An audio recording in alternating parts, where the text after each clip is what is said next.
Welcome to the Business Scholarship Podcast, interdisciplinary conversations about new works in the broad world of business research. I'm your host, Andrew Jennings.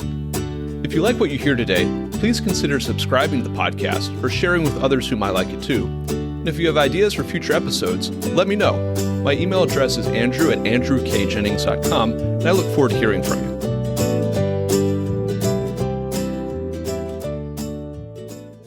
Our guest today is Aisha Saad, research scholar in law and the Bartlett Research Fellow at Yale Law School. We'll be discussing a recent article, The Corporate Waqf in Law and Practice, which was published in the Berkeley Journal of Middle Eastern and Islamic Law. I'll add a link to the article in the show notes for today's episode. Aisha, welcome to the Business Scholarship Podcast. Thank you so much for having me. I wondered if we could start the conversation with maybe an introduction to this concept, this institution of the Waqf. In Islamic law, what is a Waqf? What social or religious roles does it play? Who endows it? Who controls it? Who owns it, if anybody? And who receives its benefits? So in simplest terms, the Waqf is a religious trust. It emerged in the 9th century and it endures until today. The Waqf provides a legal arrangement that advances charity as a means of fulfilling religious obligation. And of course, it's used to achieve worldly ends as well, including tax evasion and the protection of assets from mismanagement by successive generations. The Waqf is similar to the Anglo-Saxon trust in that it permits the legal separation between the ownership interest in property and the usufruct, or the right to enjoy the use and advantages of another's property without destroying its substance. As to your question, who can endow a Waqf? Pretty much anyone. A donor has to be of age and sound mind to own the property that's being placed into the Waqf. And the classical Muslim jurists required that Waqf property be declared, whether orally or in writing. Jurists have differed on the types of property that can be used to establish a Waqf.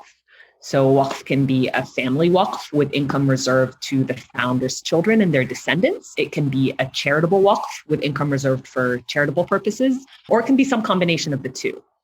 As to who controls it, owns it, and benefits from it, the Waqf donor has wide discretion in designating beneficiaries, prescribing Waqf conditions, and appointing a trustee.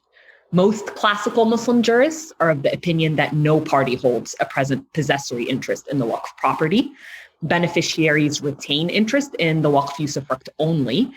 And some jurists have interpreted this to mean that ownership of Waqf property becomes vested in God. But more recent views interpret it to mean that the Waqf is a juristic person who becomes endowed with ownership. The Waqf instrument can reserve to the founder or to the founder and the trustee the right to amend terms related to the use of the usufruct or the designation of beneficiaries. What types of assets can be placed in a Waqf? And has that changed over time and maybe led to the Waqf having some intersection with corporate law and practice? So the majority Sunni position requires that the founder own the property that he or she is putting into the Waqf. The asset has to be a saleable commodity, which means that the founder has to own it, that the asset can't include debt or unspecified property, and that it can't include assets that the Sharia forbids Muslims from owning, which would include alcohol or swine, for example. The asset has to generate usufruct, and the most common form of the Waqf has been established using real property. But jurists have considered the possibility of placing cash or coins into a Waqf as early as the 9th century. The cash Waqf, as we now know it, was mainstreamed in the Ottoman era in the 15th and 16th centuries as a special type of Waqf endowment whose original capital consists partially or entirely of cash. And over the past 50 years, the corporate Waqf, which is the focus of my article, has emerged in countries like Turkey, Pakistan, India, Bangladesh, Malaysia, and Saudi Arabia, amongst others. The corporate Waqf refers to a Waqf whose asset base consists of shares in a company. And this arrangement allows an individual to transfer his or her ownership share to a charitable foundation in perpetuity. Voting rights for these shares typically will transfer to one or more trustees, and dividends are allocated to the prescribed beneficiary or beneficiaries. I think it's really interesting in the paper, your discussion about agency costs that might emerge in the administration of Waqfs and the intersection of that with corporate governance in the firms in which these shares are held. Could you maybe discuss that point a little bit and maybe how Islamic law has traditionally sought to constrain those agency costs and maybe how contemporary legal innovations have helped to constrain those costs? Sure. So in the context of the corporate Waqf, there are two main agency cost considerations that come to my mind. First is the agency cost within the Waqf itself, and this would refer to the potential for misalignment between the trustees and the donors' interests. In the three examples that I elaborate in my article, and these are Turkey, India, and Malaysia, the law provides for direct government oversight of the Waqf trustees. In Turkey, there's a 15-member council of Waqfs, which appoints trustees, and the law also requires that trustees issue annual statements. These include updates on the Waqf management team, the previous year's activities, budget and balance sheets, a list of assets, and all the companies and partnerships in which the Waqf is invested. In Malaysia, there's the state Islamic religious councils, and they serve as the sole trustee for all Waqfs.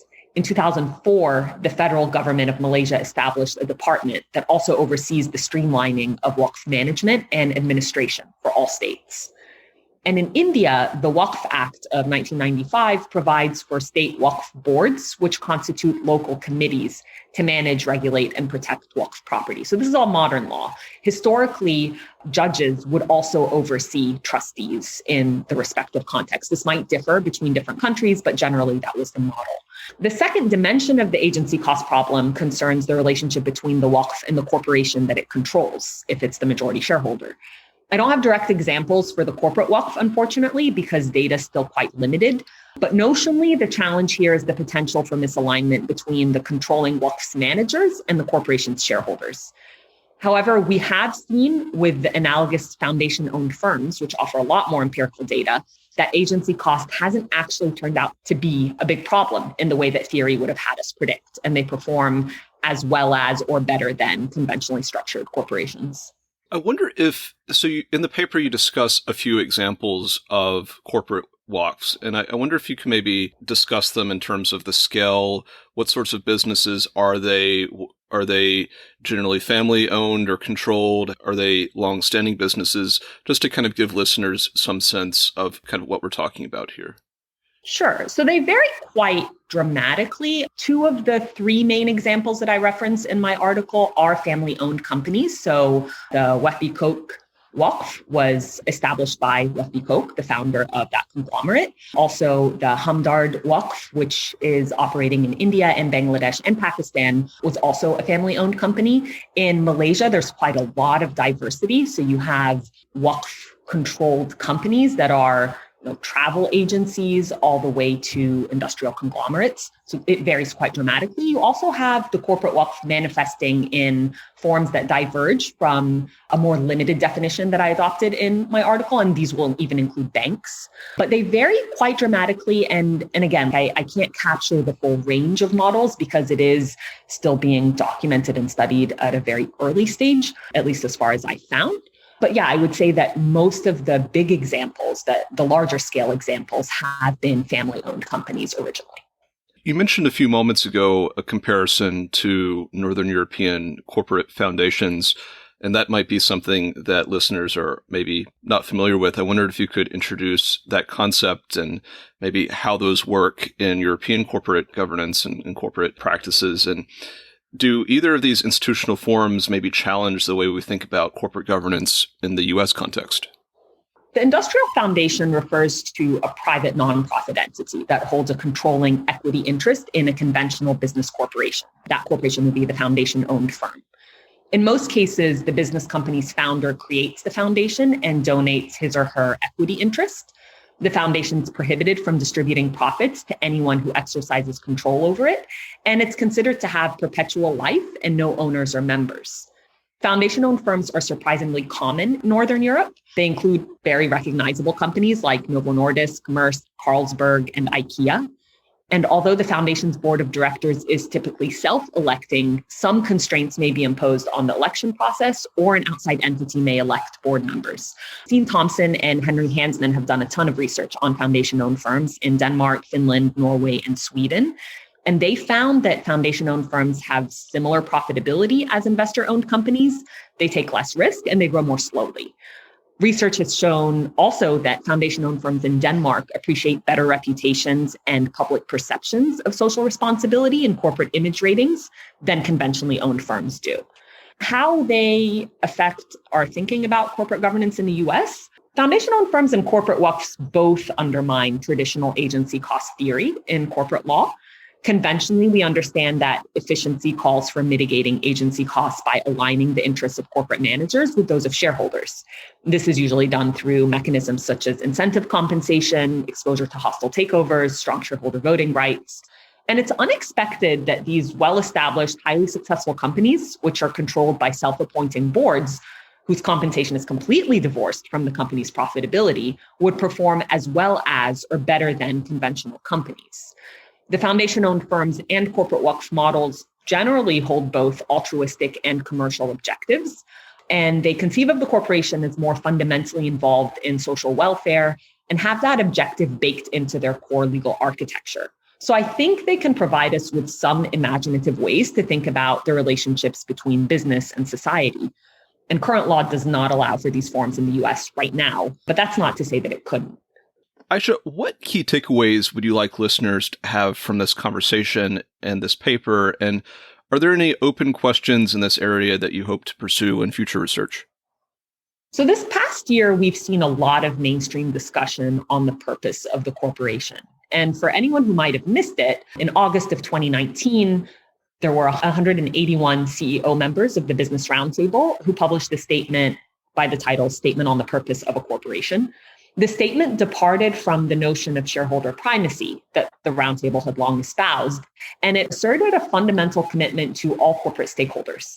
The statement came in the context of an already very vibrant political debate over the corporation's role in society. So this was in the time of Democratic primaries early on, and the corporation's responsibilities to the public. So it's clear that there's already some momentum in the US context for thinking somewhat more critically and broadly about corporate governance and who corporations do and should serve. The long-held expectation that corporate managers should focus on the bottom line only is becoming bad for business.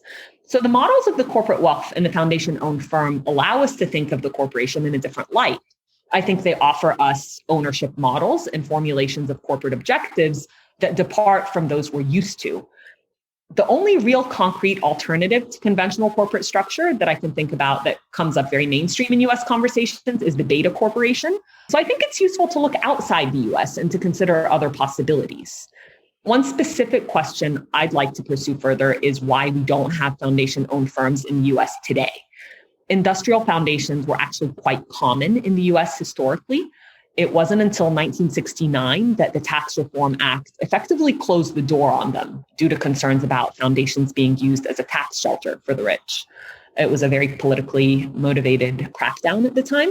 And the act prohibited private foundations from owning more than 20% of the voting shares in a business corporation. It is interesting, though, that one anomaly has persisted until today, which is the Hershey Trust Company. And the Hershey Trust Company has almost 80% of the total shareholder vote in the Hershey Company. Jonathan Click and Robert Sitkoff have written a really interesting article on that case. And in terms of future research questions, I would be eager to explore that further. Should the US repeal the tax code provisions that currently bar foundation-owned firms? What would be the implications for opening the door to having companies like Amazon, Facebook, and Google become foundation-owned when their founders retire? I think these are all really interesting questions, and they'd have pretty significant implications for contemporary corporate governance. Our guest today has been Aisha Saad, research scholar in law and Bartlett Research Fellow at Yale Law School. We've discussed her recent article, The Corporate Waqf in Law and Practice, which was published in the Berkeley Journal of Middle Eastern and Islamic Law. I'll link to the article in the show notes for today's episode. Aisha, thank you for joining the Business Scholarship Podcast. Thank you so much, Andrew. It's been a pleasure. Thank you for listening to another episode of the Business Scholarship Podcast. If you like what you heard, please consider subscribing to the podcast or leaving a rating on your favorite podcast app, or let other people know about it too. If you have suggestions for future episodes, please let me know. My email address is andrew@andrewkjennings.com, and I look forward to hearing from you. Until the next time, I'm your host, Andrew Jennings.